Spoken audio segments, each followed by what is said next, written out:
Robert Abela u l-gvern tiegħu insew lill-edukaturi fit-tajjeb, iżda ma nessiex jattakkhom dwar il-qadi ta' dmirijietom, dan f'mossa deskritta minn ħafna bħala waħda arroganti minn Prim Ministru li qed jara lil kulħadd dubbien. Waqt attività politika f'Ħaltarxien il-Prim Ministru mexxej Laburista wera kif il-gvern tiegħu nesa jinkludi lill-edukaturi fil-lista tas-setturi l-aktar importanti fis-soċjetà li jmisshom jieħdu t-tilqima kontra l-COVID-19 fi Frar u f'Marzu.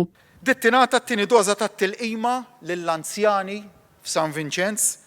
Sa nofs Frar l-anzjani f'San Vincenz ikunu ingħataw iż-żewġ dożi u sal-aħħar ta' Frar jitlaqmu biż-żewġ dożi l-anzjani kollha fid-djar tal-anzjani anka dawk privati.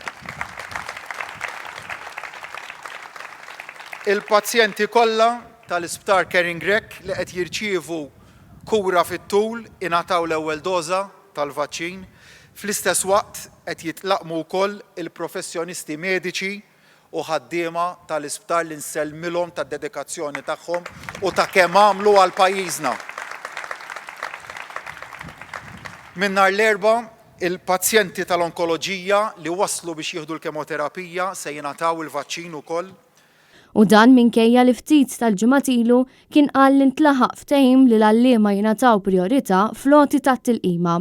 Abela approva jdawwar il-fatti billi attakka lil Partit Nazzjonalista meta l-MUT u l-UPE appellaw għal kawtela fil-ftuħ tal-iskejjel, pożizzjoni li kien esprimija wkoll il-konsulent mediku Kenneth Grech li spiċċa għala transfer vendikattiv mir-rwol li kellu bħala koordinatur fil-qasam tas-saħħa pubblika r-rispons lejn il-COVID-19. F'attakk dirett lejn l-edukaturi Abela qal li min dak iż-żmien rid jistrajkja rid biss chaos fil-pajjiż li l-ġenituri ta' tfal ma jmorrux għax-xogħol u li l-industrija tispiċċa f'diffikultà. Riedu chaos fil-pajjiż. Riedu li l-ġenituri ta' tfal ma jmorrux fuq il-post tax-xogħol. Riedu li bil-fatt li l-ġenituri ma jistgħux imorru għax-xogħol iġibu f'diffikultà l-industrija ta' pajjiżna. Sa dan it-tant il-Prim Ministru qabbel it-tmexxija tiegħu ma' dak li għaddej f'pajjiżi oħrajn, semma pereżempju trasparenza minkejja li l-awtoritajiet mhux jagħtu l-informazzjoni kollha dwar kif qed ikun trasmess il-virus jew meta l-vittmi kienu ġew infettati. Fl-istess waqt, Abela kompla jwassal messaġġi konfliġġenti brabta mat-tixrid tal-COVID-19 f'pajjiżna u dwar l-kupru ekonomiku li tant u meħtieġ.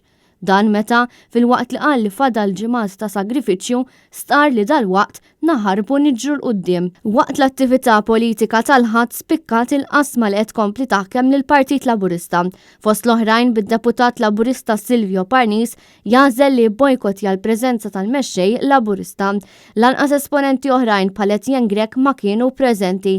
Abela tant iħossu daru mal-ħajt li spiċċa jappella għall-għaqda fil-partit u fil-grupp parlamentari Laburista.